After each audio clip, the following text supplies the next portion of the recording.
بسم الله الرحمن الرحیم.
بیننده‌های عزیز، راز مزه برنامه پخت و پز فقط و فقط در مصالح حکیمی است.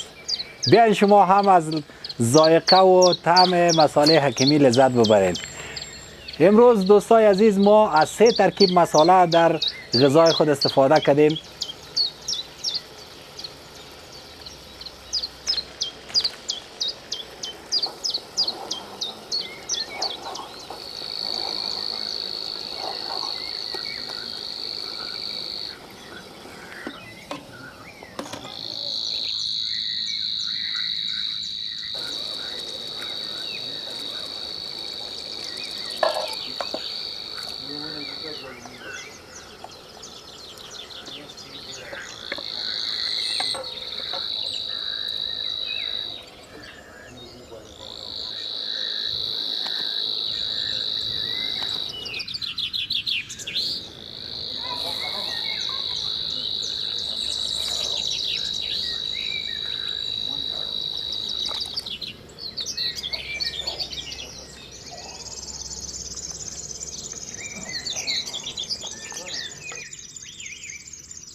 به به به به به، ماشاءالله چه یک غذای مزه‌دار آمده.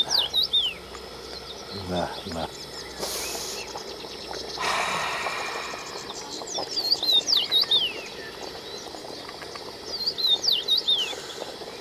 چه یک خوشبویی عالی.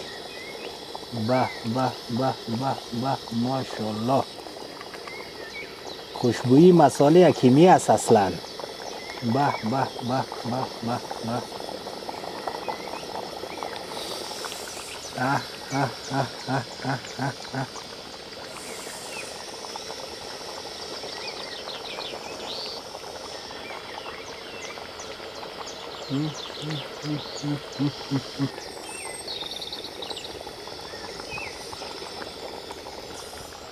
بینندای عزیز، اگر پشت غذاهای لذیذ و خوشمزه و خوش ذائقه میگردین، فقط و فقط از مصالح حکیمی گروپ استفاده کنین.